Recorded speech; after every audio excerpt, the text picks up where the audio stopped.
The dust of a dead world swirled around Dr. Velanara's boots as she stepped into the vault. Her team had been excavating the ruins for 3 months, and this was the first sealed chamber they had found. The Vryn archaeologist's 4 eyes adjusted to the darkness, her scanner showing readings that made her breath catch. Energy signature still active after how long? Her assistant asked through the comlink. At least 100,000 years, Velanara replied. Maybe more. The vault was small, barely large enough for her team to stand inside. But at its center sat a crystal structure that pulsed with a faint blue light. The progenitors had built this. Everyone in the galaxy knew about the progenitors. They had built the first stargates, mapped the first trade routes, and then vanished without a trace. Their technology still powered half the galaxy's infrastructure. Velanara approached the crystal carefully. Her scanner identified it as a data storage device, primitive by modern standards but still functional. She connected her portable reader to it and watched as streams of information began to flow.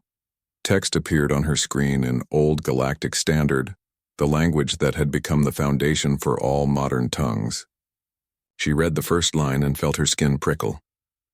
To those who come after, we leave this warning in the hope that you will be wiser than we were. The document called itself the Codex of the Elders. It contained star maps, biological data, and something that looked like a prophecy. Velanara scrolled through the information, her team gathering around to read over her shoulder.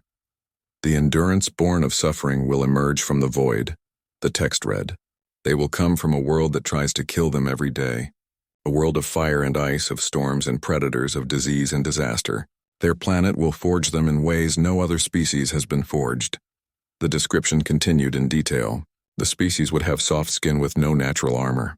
They would be physically weak compared to most sentient races. They would have short lifespans and fragile bodies. By all logical measures, they should never have survived. But they will know no retreat, the Codex warned. They will adapt to anything.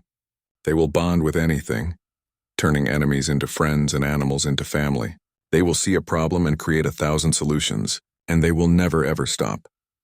The document described wars the progenitors had witnessed, species that should have dominated the galaxy but fell to internal conflict, empires that grew too comfortable and collapsed. The elders had watched it all and learned. They had tried to warn others, but no one listened. We made the mistake of attacking them, one passage read. We thought them primitive. We thought them weak. We were wrong. They do not wage war like civilized beings. They wage war like their planet taught them, with complete and total commitment. They will burn their own worlds rather than surrender them. They will die to the last member rather than accept defeat. We sued for peace when we realized the truth. To destroy them, we would have to become the monsters they were defending against. Velanara's hands shook as she copied the data. The Codex contained coordinates, a location in an unexplored region of the galaxy where the progenitors believed this species would eventually emerge. The star system had 9 planets, the third one matching the description exactly. A death world by every measure. This is incredible, her assistant said. We need to take this to the Galactic Council immediately. 3 weeks later, Velanara stood before the Council on Nexus Prime. The chamber was enormous, with representatives from 200 species seated in circular tiers. The Council leader, a massive Korthan whose species had led the galaxy for 10,000 years, gestured for her to begin. She presented the Codex, explaining every detail. She showed them the star maps and the coordinates. She read the warnings aloud, her voice steady despite her nervousness. The council chamber erupted in laughter. Dr. Velanara, the council leader said, his voice booming, you expect us to believe that the progenitors, the most advanced civilization in galactic history, were afraid of some primitive species that doesn't even exist yet? The evidence is clear, Velanara insisted. The Codex is genuine progenitor technology. The warnings are specific and detailed. We should at least investigate the coordinates. A Kresh representative stood, his scales glittering under the chamber lights. Even if this species exists, what threat could they possibly pose? The galaxy has stood united for 50,000 years. We have weapons that can crack planets. We have fleets that span star systems. You're asking us to fear creatures with soft skin and short lives? More laughter filled the chamber. Velanara felt her confidence draining away. She had spent months studying the Codex, cross-referencing the data, verifying the predictions. Everything checked out. But the council saw only an old myth. The progenitors disappeared for a reason, she said quietly. What if this is why? What if they encountered something they couldn't control? The council leader raised his hand for silence. Dr. Velanara, your discovery is certainly interesting from a historical perspective. We will add the codex to the archives, but we will not waste resources investigating ghost stories. The motion to explore the coordinates is denied. Velanara left the chamber defeated. Her colleague tried to console her, but she barely heard the words. She had shown them everything, and they had laughed. That night, alone in her quarters, she accessed the star charts again. The coordinates pointed to a yellow star in an isolated region of space. Current surveys showed it had several planets but no intelligent life. The third planet was classified as too hostile for colonization. Extreme temperature variations, unstable weather patterns, active geology, and an atmosphere that would corrode most standard equipment. A world that tries to kill them every day, she whispered, remembering the codex. She ran a probability analysis, something she had done dozens of times before. If life did emerge on that planet, what would it need to survive? The answer was always the same: extreme adaptability, incredible persistence, and the ability to cooperate in groups. The species would need to be social, innovative, and completely unwilling to give up. Velanara created a private database and marked it for review every 5 years. If the progenitors were right, the signs would appear eventually. She would watch and wait.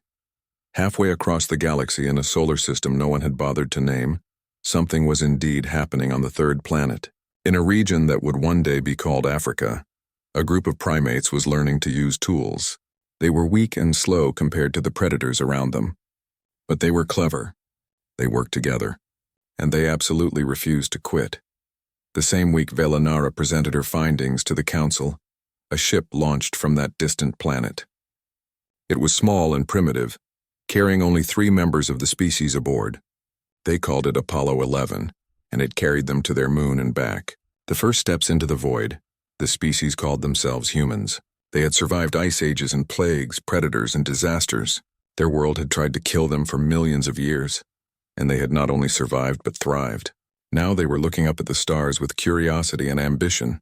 In her quarters on Nexus Prime, Velanara added a final note to her database. If the elders were right, the galaxy has perhaps 50 years before first contact. May whoever comes after me be prepared for what happens next.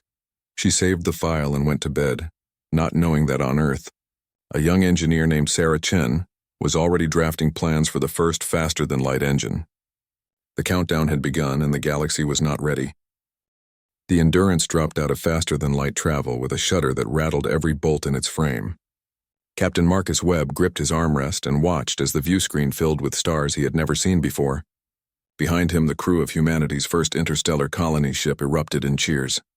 "Navigation, confirm our position," Marcus said, trying to keep his voice steady. "Coordinates confirmed, Captain. We're in the Tau Ceti system." "Distance from Earth, 12 light years? "Travel time, 8 months. The navigator's voice cracked with emotion. "We actually did it." They had left Earth with 50,000 colonists in cryosleep, enough supplies for 5 years, and the hopes of an entire species on their shoulders. The planet they were heading for had been designated New Terra by the astronomers who had first spotted it. Breathable atmosphere, liquid water, Earth-like gravity. It was perfect. Too perfect, as it turned out. The Endurance entered orbit around New Terra 3 days later. The initial scans confirmed what the long-range telescopes had shown: a beautiful blue and green world with vast oceans and continents. Marcus authorized the first landing parties and began the wake-up sequence for the colonists. That was when the Kresh ships appeared. There were 3 of them, sleek vessels that dwarfed the Endurance. They moved into a standard blockade formation and broadcast on all frequencies. The translation took a moment to process, but when it came through, Marcus felt his stomach drop. "Unidentified vessel. You are in violation of Kresh territorial space under the Treaty of Nexus Prime. Article 7243. All colonization efforts must cease immediately. You have 1 planetary rotation to leave this system." Marcus stared at the message. "Get me a channel to those ships." The communication officer worked quickly. When the channel opened, a Kresh commander appeared on the screen. The alien looked like a cross between a lizard and a mantis, with scales that shifted colors and 4 manipulator arms. Its voice came through as a series of clicks that the translator rendered into English. "Your species is unknown to us," the Kresh commander said. "You will identify yourselves and explain your presence. I'm Captain Marcus Webb of the human vessel Endurance. We're here to establish a colony on the planet you call New Terra. We weren't aware anyone had claimed this system." The Kresh commander's scales rippled in what the computer identified as amusement. "Ignorance of the law is not a defense. This system was claimed by the Kresh Collective 9,000 years ago. The fact that your species is too primitive to access the territorial registry is not our concern." Marcus felt anger rising in his chest. Behind him, the crew was stirring restlessly. They had traveled for 8 months. They had 50,000 people in cryosleep who had left Earth expecting to build new lives, and now some alien they had never heard of was telling them to leave because of a claim filed before humans had built the pyramids. "With respect, Commander, we're not leaving. We have families down there already. The first landing parties are establishing the initial settlement. We're willing to negotiate, to share the planet, to establish trade. But we're not abandoning our people." The Kresh commander's scales turned a deep red. "Then you have chosen conflict. Your vessel is outmatched. Your weapons are primitive. You have 12 hours to evacuate your landing parties and leave this system, or we will remove you by force." The channel closed. Marcus turned to his crew and saw the same determination on every face. They had not come 12 light years to turn around at the first obstacle. "Wake everyone up," Marcus said quietly, "all 50,000, and get me a channel to the landing parties. Tell them to dig in and prepare for contact. We're not leaving." The Kresh attacked 18 hours later, apparently giving humanity 6 extra hours as a courtesy. Their landing force consisted of 5,000 soldiers equipped with plasma weapons, force shields and armor that could withstand small arms fire. They landed in perfect formation, 20 kilometers from the human settlement. According to every military doctrine in the galaxy, the humans should have surrendered immediately. They had 2,000 people on the ground, most of them civilian colonists. Their weapons were chemical projectile firearms crude by galactic standards. They had no shields, no plasma weapons, no powered armor. The Kresh commander divided his forces into 3 groups and began a standard advance, expecting the humans to either flee or raise the white flag. He was confident the operation would be complete within hours, with minimal casualties on both sides. He could not have been more wrong. The humans did not retreat. They did not surrender. Instead, they did something the Kresh had never encountered before. They turned the planet itself into a weapon. The terrain around the settlement was heavily forested with deep ravines and unstable ground. The colonists had spent 3 days learning every detail of the area. They had identified choke points, ambush sites, and fallback positions. They had rigged explosives using fertilizer and fuel. They had fashioned traps from materials they had brought for construction. When the Kresh advance began, the humans let them come. They waited until the alien forces were deep in the forest, spread out and confident. Then they struck. Explosions ripped through the Kresh formations. Trees fell across paths, cutting off retreat routes. Humans appeared from underground bunkers and tree-lined positions, their primitive firearms finding gaps in the alien armor. The Kresh tried to form defensive positions, but the humans refused to fight in formation. They struck and disappeared like ghosts in the forest.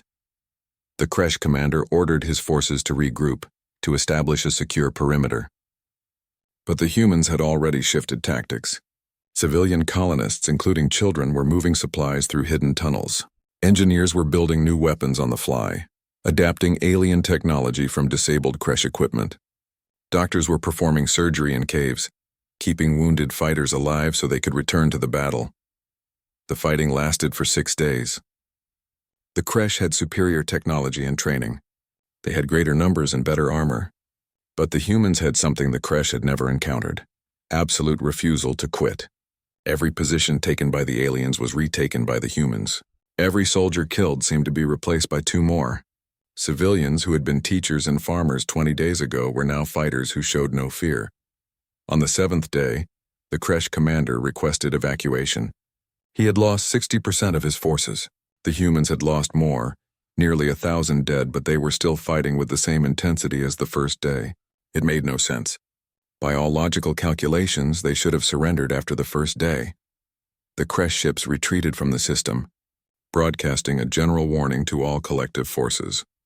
Recommend avoiding contact with species identifying as human. They do not follow standard warfare protocols. They do not retreat when outnumbered. Casualties unacceptable. On New Terra, Marcus stood among the ruins of the settlement and looked at the faces around him. They had won, but the cost was terrible. The dead were being buried in a field that had been designated for a park. The wounded filled every available space in the medical facilities. "Captain," his first officer said quietly, "we're receiving signals from Earth. The Kresh have filed a complaint with something called the Galactic Council. Apparently our presence here has caused quite a stir."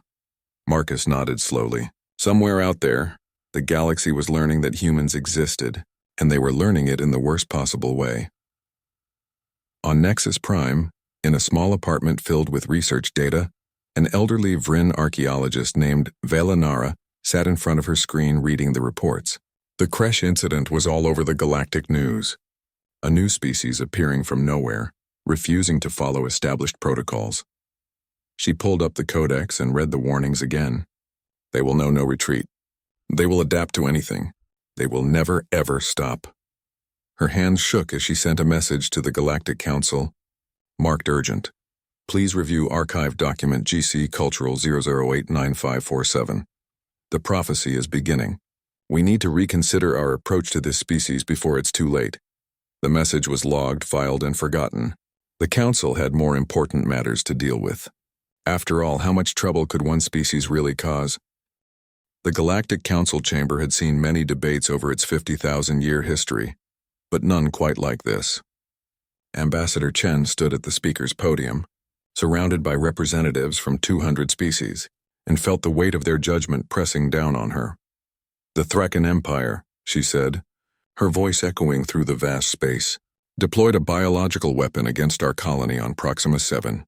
The weapon was designed to target human DNA specifically.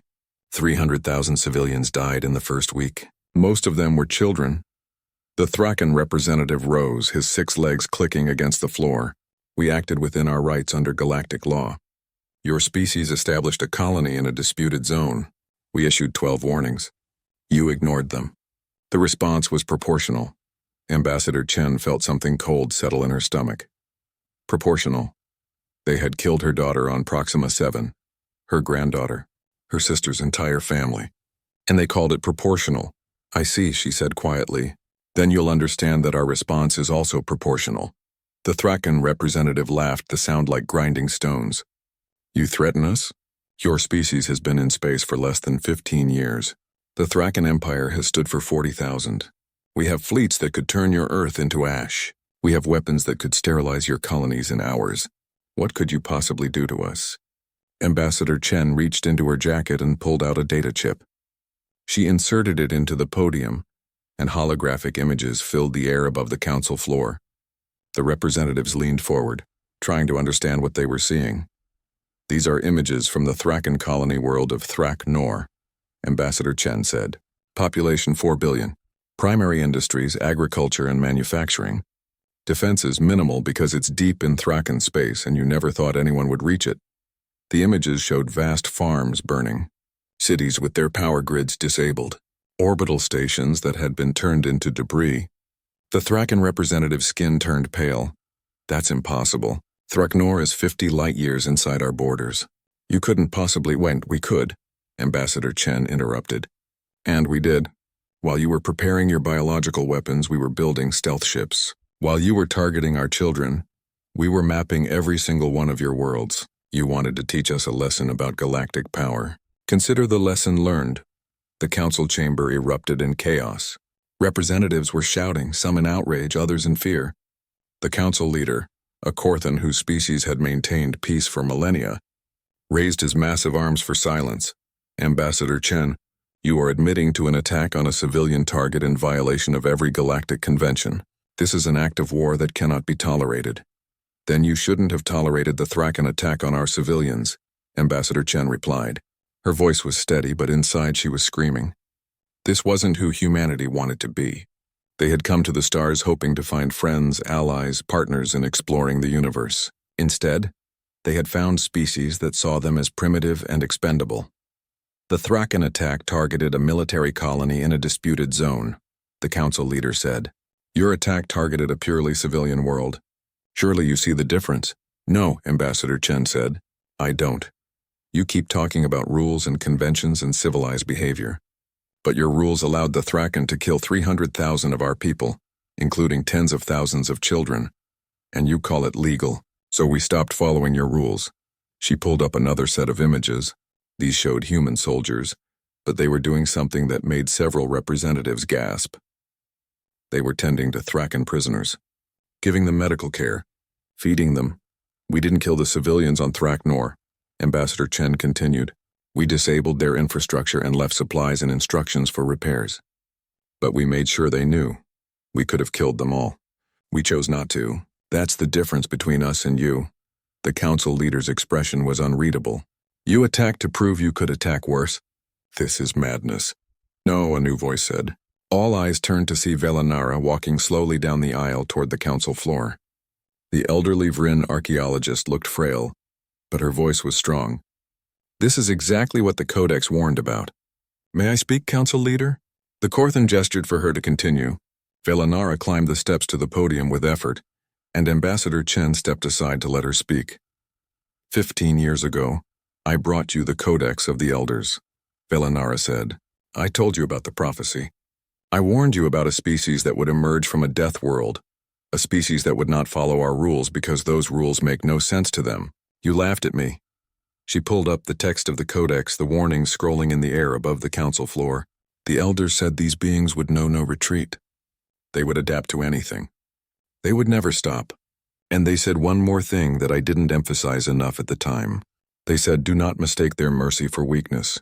Do not mistake their cooperation for submission. And above all, do not attack their children, for they will become a force of nature in response.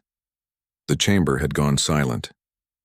Velanara turned to look at Ambassador Chen, and her 4 eyes were sad. I've spent 15 years studying your species, Ambassador. Do you know what I've learned? Your planet should have killed you. The climate shifts alone should have driven your ancestors to extinction a dozen times. The predators should have eaten you when you were still weak primates. The diseases should have wiped you out before you invented medicine. But you survived all of it. She looked back at the council. You keep expecting them to behave like us, like rational beings who understand cost-benefit analysis and acceptable losses. But they're not like us.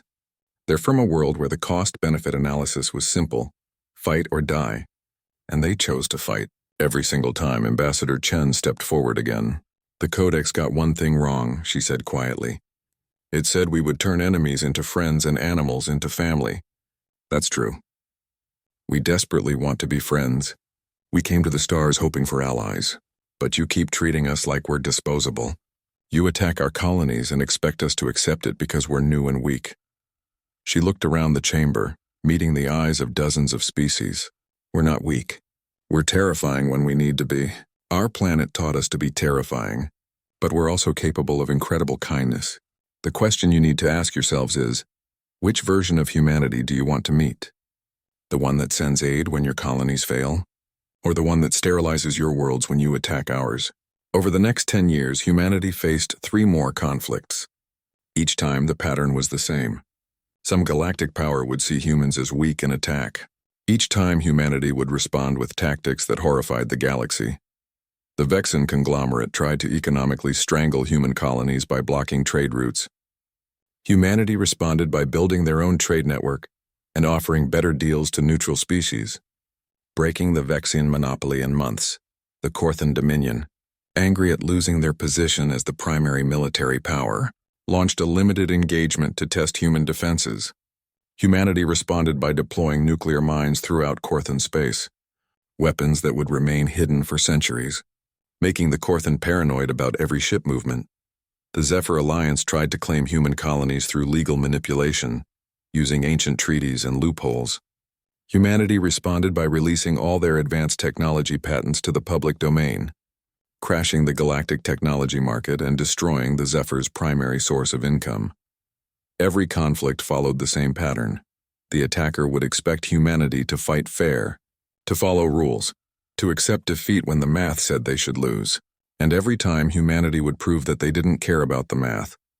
In the Galactic Council, a phrase began to spread. When a proposal seemed too difficult, too costly, too dangerous, someone would say, "What would the humans do?" And the answer was always the same. They would find a way, no matter the cost. Ambassador Chen stood before the council one final time, 5 years after her first speech. She was older now, gray hair replacing the black, but her eyes still held the same determination. "You asked me once why we don't surrender when the odds say we should lose," she said. "I'll tell you why. On Earth, there's a place called the Donner Pass. A group of humans got trapped there in winter, facing impossible odds. Most of them died, but some of them lived. They did terrible things to survive, things that haunt us to this day, but they lived." She pulled up images of Earth, deserts, ice caps, jungles, mountains. "There's a place called the Amazon where the plants themselves try to kill you. A place called Siberia where the cold will freeze you in minutes. A place called the Sahara where the sun will cook you alive. And humans live in all of them. We made homes in places that should be uninhabitable." The council watched in silence as more images appeared. Humans climbing mountains that should be unclimbable, diving into oceans that should crush them, surviving diseases that should kill them, building cities in deserts, jungles, and tundra. "We evolved on a planet where everything tried to kill us every single day," Ambassador Chen said softly. "We didn't become the dominant species by being reasonable. We became dominant by being the scariest thing on a planet full of nightmares. And now the emergency session of the Galactic Council had been called in secret, with only the leaders of the 7 major powers in attendance: the Korthan Dominion, the Kresh Collective, the Thraken Empire, the Vexen Conglomerate, the Zephyr Alliance. The Vryn Commonwealth and the Dravik Union sat around a private chamber deep beneath Nexus Prime. "We cannot allow this to continue," the Korthan High Commander said, his massive frame tense with anger. "In 20 years, this species has disrupted every established power structure in the galaxy. They follow no rules. They show no respect for tradition. They must be contained before it's too late." The Kresh ambassador nodded, his scales shifting to aggressive red. "My people were the first to encounter them. We should have exterminated them then. Now they have 100 colony worlds and a fleet that rivals our own.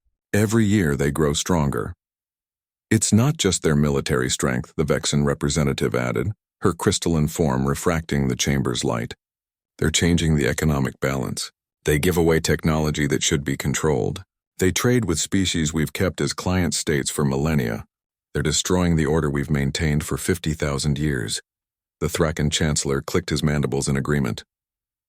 "They breed like insects. One colony becomes 10 within a generation. They adapt to worlds we consider uninhabitable, and they have no respect for territorial claims established long before their species learned to make fire." "Then we are agreed," the Korthan High Commander said. "Humanity must be neutralized before they become an existential threat to galactic stability." The Dravik Supreme Leader, who had been silent until now, spoke in a voice like distant thunder. "You understand what you're proposing? A coordinated attack on a species that has never surrendered? The casualties will be catastrophic." "Acceptable," the Korthan replied. "We outnumber them 50 to 1. We have technology they cannot match. We have resources they cannot imagine. Yes, they fight like rabid animals, but even rabid animals can be put down if you use enough force." Over the next 6 months, the Grand Alliance assembled in secret. 5,000 warships, the largest fleet in galactic history, gathered in neutral space. The plan was simple and brutal: simultaneous attacks on every major human world, overwhelming force at every location, and a demand for unconditional surrender. The humans would see the impossibility of their situation and accept the inevitable. Admiral James Kowalski received the first reports from Earth's deep space sensors and felt his blood turn cold. The fleet was enormous, far larger than anything humanity had ever faced. He immediately called an emergency meeting of Earth's Defense Council. "How long do we have?" President Martinez asked, her face pale. 3 days until they reach optimal attack positions," Admiral Kowalski replied. "Maybe 4 if they're cautious. After that, every major human world will be under simultaneous assault." "Can we win?" someone asked. The Admiral was quiet for a long moment. "No, not by any conventional measure. We're outnumbered and outgunned. If this were a fair fight, we'd lose within weeks." "Then we surrender," a council member said. "We negotiate for the best terms we can get. We save as many lives as possible." President Martinez looked around the room and saw the same expression on every face except Admiral Kowalski's. They wanted to surrender. They wanted to save humanity from extinction. It was the rational choice. The logical choice. The choice any civilized species would make, Admiral, she said quietly. What would you recommend? Kowalski pulled up a star chart showing human space. Every colony was marked, from the massive settlements like New Terra to the tiny outposts on the frontier. Ma'am, I recommend we activate Protocol Omega. The room went silent. Protocol Omega was humanity's doomsday contingency. It had been developed in secret over 15 years, based on a simple principle: if humanity was going to die, they would make damn sure the cost was unacceptable. If we activate that protocol, President Martinez said slowly, there's no going back. No, ma'am, there isn't. But if we surrender, we're trusting these species to treat us fairly. These same species that have attacked us repeatedly, that have killed our civilians, that have tried to enslave us economically. Do you really think they'll let us survive as anything more than a vassal state? President Martinez looked at the faces around her. Some showed fear. Others showed determination. But none of them argued.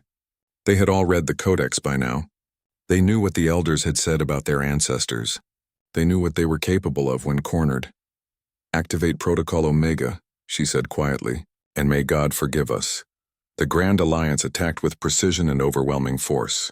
They hit Earth's orbital defenses first, expecting to break humanity's will by threatening their homeworld. The human defense fleet fought desperately but was pushed back within hours. The Alliance commanders were pleased. The battle was going exactly as planned. Then the first surprise came. Human ships, when disabled, didn't just drift in space. They maneuvered using emergency thrusters, putting themselves on collision courses with Alliance vessels. The first captain to deliberately ram his dying ship into a Corthan battlecruiser transmitted a simple message: see you in hell. The tactics spread within minutes. Disabled human ships became guided missiles. The Alliance had to divert resources to destroy human wrecks before they could collide with Alliance vessels, reducing the effectiveness of their assault. The second surprise came from the colonies. The Alliance expected to find civilian populations ready to surrender. Instead, they found fortified worlds where every citizen was armed and ready to fight. Children as young as 10 were part of organized resistance networks. Elderly civilians were manning weapons platforms. The colonies weren't military targets. They were entire populations that had turned themselves into soldiers. On New Terra, the oldest human colony, Alliance forces landed with 20,000 troops. They faced a population of 3 million civilians who had spent 20 years preparing for this exact scenario. The battle turned into an urban nightmare, with humans using knowledge of their own cities to create kill zones and ambush points. The Alliance troops found themselves fighting an enemy that wouldn't retreat, wouldn't surrender, and seemed to view death as an acceptable alternative to defeat. The third surprise was the worst.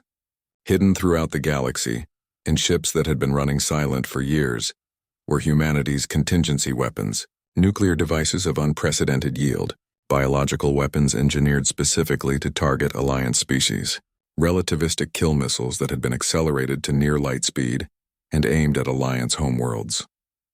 And in the center of it all, surrounding Earth itself, was a network of antimatter mines that would turn the entire solar system into a death trap if triggered.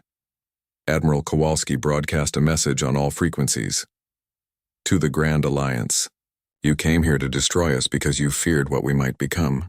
You were right to fear. We have weapons positioned to sterilize your homeworlds.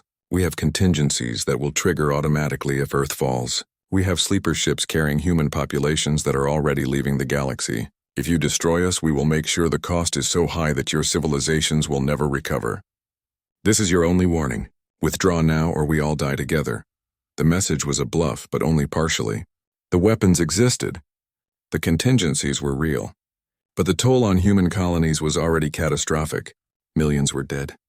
Entire settlements had been wiped out. The defense fleet was in tatters. Humanity was losing by every measurable metric, but they weren't surrendering. Captain Sarah Chen of the heavy cruiser. Indomitable watched her ship's systems fail one by one. Half her crew was dead. Life support was failing. Weapons were offline. Her ship was drifting into the gravity well of Earth's moon. and there was nothing she could do about it. "Captain," her tactical officer said quietly, "Alliance battleship Determination is in our trajectory. If we adjust course by 3 degrees, we'll collide with her reactor section in 8 minutes. Sarah looked at the faces of her remaining crew. They were young, most of them. They had families. They had lives they wanted to return to, but she saw no hesitation in their eyes. "Adjust course," she ordered. "All hands, this is the captain. It's been an honor serving with you. See you on the other side." The Indomitable crashed into the Determination at thousands of kilometers per hour. Both ships vanished in a flash of nuclear fire that lit up the moon's surface. It was one of dozens of such collisions happening across human space. In the council chambers of the Grand Alliance, deep in their command ship, the 7 leaders watched the casualty reports scroll past in horror. They had expected losses. War always had losses, but this was something else entirely. "They're not fighting to win," the Vryn representative whispered. "They're fighting to make us quit." "Casualties at 40% and rising," a tactical officer reported. "We're losing ships faster than we're taking territory. Multiple human worlds are reporting total civilian mobilization. They're using scorched earth tactics on their own colonies rather than let us capture." 20 years after the war that nearly destroyed both humanity and the Grand Alliance, the Galactic Council chamber looked different. The seats were the same, the ancient architecture unchanged, but the atmosphere had shifted in ways that would have been unimaginable a generation ago. Ambassador James Rodriguez stood at the speaker's podium, representing humanity on the council floor. His grandfather had been Admiral Kowalski, the man who had orchestrated humanity's desperate defense. James had inherited his determination, but also something else, a deep understanding that the old ways had nearly killed everyone. "The motion to grant humanity a permanent council seat with veto power has been raised," the Corthan council leader announced. His predecessor had died in the war. This new leader had seen enough death to last several lifetimes. Does anyone wish to speak against it? The chamber remained silent. 20 years ago, dozens of species would have rioted at the suggestion. Now none of them wanted to be the one to argue. "Then the motion passes unanimously," the council leader said. "Ambassador Rodriguez, humanity is now a full voting member of the Galactic Council with all rights and privileges thereof." The applause was polite but genuine. James nodded his thanks and took his seat in the new section that had been added to the chamber. 5 human representatives now sat on the council, a compromise that everyone had agreed to. The galaxy had learned that trying to exclude humanity from decisions only made them more unpredictable. After the session, James walked through the memorial gardens that had been built on Nexus Prime. The gardens honored the dead from all species who had fallen in the war. Human names were etched in black stone next to Corthan, Kresh, Thrackan, and dozens of others. The war had killed 20 million humans and 60 million aliens. It was a cost no one wanted to pay again. "Ambassador Rodriguez," a voice called out. James turned to see an elderly Vryn woman approaching slowly, leaning on a hover chair. He recognized her immediately from the historical records. Dr. Velanara, the archaeologist who had discovered the Codex of the Elders. "Dr. Velanara," James said respectfully, "it's an honor to meet you." "The honor is mine," she replied, settling into her chair. "I wanted to speak with you about something that's been troubling me. May we walk?" They moved through the gardens together, the hover chair gliding silently beside him. Velanara was quiet for a long time, just looking at the names on the stones. "I've spent 40 years studying the Codex," she finally said. "I warned the Council about humanity before you ever left your solar system. I told them what the Elders had predicted, and I was right about everything except one thing." "What was that?" James asked. "I thought the warnings were about what you would do to us," Velanara said softly. "But that was only half of it. The other half was what you would make us become." The Elders didn't just warn about humanity. They warned that humanity would change everything, would force the galaxy to evolve or die. She pulled up a holographic display showing text from the Codex that James had never seen before. It was from a section that had been damaged, only recently restored. "When the endurance born of suffering arrives," the text read, "the galaxy will face a choice. Resist them and be destroyed in the attempt, or learn from them and become stronger. They are not conquerors. They are catalysts. They will show you what you have become, comfortable, stagnant, and weak. They will force you to remember what it means to fight for survival, And if you can survive them, if you can learn to stand beside them rather than against them, they will teach you to survive what comes next. James felt a chill run down his spine. What comes next? Velanara pointed to another section of the text. The elders left 2 prophecies. Everyone focused on the one about humanity. But there was another one, written in a language that took me decades to fully translate. It speaks of something called the Return, an extragalactic threat that the elders fled from. They came to this galaxy to hide, and they failed. She pulled up star charts showing the edge of the galaxy. Deep space sensors had detected anomalies there over the past 5 years. Objects moving at impossible speeds. Energy signatures that matched no known technology.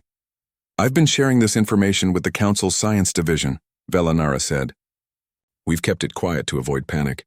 But the truth is, Ambassador, something is coming.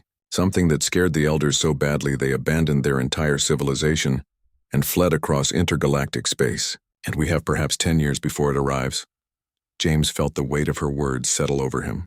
Does the Council know? The leadership knows. They've been debating how to handle it. That's why your membership was pushed through so quickly. They need you. Why us? James asked.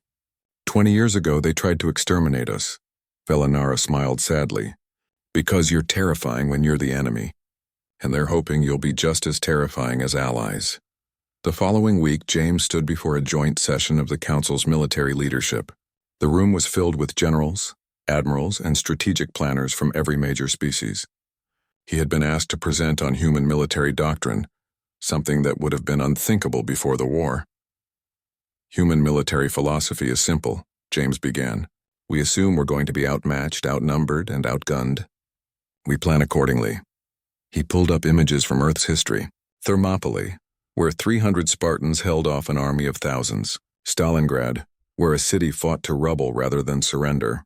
The Battle of Britain, where a small air force defeated a larger one through pure determination. We don't fight fair, James continued. We fight to win. We use every advantage, exploit every weakness, and refuse to quit no matter the odds. During the war, you saw this as barbaric, as uncivilized, but it kept us alive. A Korthan admiral raised his hand. Ambassador, with respect, your tactics also cost millions of lives on both sides. How is that preferable to negotiated surrender? Because surrender to an enemy who wants to exterminate you isn't survival, James replied. It's just slower death. We learned that lesson the hard way throughout our history. Better to die fighting than live as slaves. He changed the display to show training footage from the new joint military academies that had been established. Human soldiers training alongside Korthan warriors. Kresh pilots learning human tactical thinking. Thraken engineers adapting human improvisation techniques. But we also learned something from you, James admitted. You have discipline we lack. You have technology that's centuries ahead of ours. You have resources we can only dream of. The question isn't whether human tactics or alien tactics are better. The question is what happens when we combine them. The footage showed joint operations, human flexibility combined with alien strength. The results were impressive. Units that could adapt like humans but maintain formation like Korthan. Ships that could improvise like human vessels but maintained the technological superiority of Kresh designs. The elders left us a warning, James said quietly. Something is coming that scared them enough to abandon this galaxy. We can face it divided, each species using their own doctrine and falling one by one, or we can face it together, combining our strengths and covering each other's weaknesses. He pulled up the final slide, showing the edge of the galaxy where the anomalies had been detected. Your choice is the same one you faced 20 years ago. Do you want us as enemies or allies? Because I promise you, whatever is coming, you'll want humanity standing beside you, not against you. The meeting lasted for hours. By the end, a framework had been established for joint military training and shared technology. It was the beginning of something unprecedented. True galactic cooperation based not on treaties and politics, but on mutual survival. Over the next 10 years, the galaxy transformed. Human resilience training became standard in all military academies. Soldiers learned to push beyond their limits, to fight when logic said they should surrender, to find solutions when none seemed to exist. In return, humanity gained access to technology and knowledge that advanced their civilization by centuries. The changes weren't limited to military matters. Human innovation spread through galactic culture. The practice of questioning authority, of challenging established wisdom, of looking for better solutions, these very human traits began to influence alien societies. Some found it uncomfortable. Others embraced it eagerly. On Earth, a young woman named Sarah Chen, granddaughter of the captain who had died in the war, prepared to take command of the new starship Indomitable II. The ship was a hybrid design, combining human ingenuity with alien technology. Her crew was mixed species, humans serving alongside Korthan, Kresh, Vryn, and 24 other races. Captain Chen, her first officer, a Korthan named Thorak, said as they stood on the bridge, "Deep space sensors are showing increased activity at the galactic rim. Command is ordering all advanced vessels to investigation positions." Sarah nodded. The moment they had been preparing for had arrived. Whatever the elders had fled from was finally here. "Set course for the rim," she ordered, "and send a message to all allied vessels. It's time to show the universe what we've become." As the Indomitable II jumped to faster than light speed, it was joined by thousands of other ships. The fleet was unlike anything the galaxy had ever seen. A true coalition force where every species fought not for territory or resources, but for survival itself.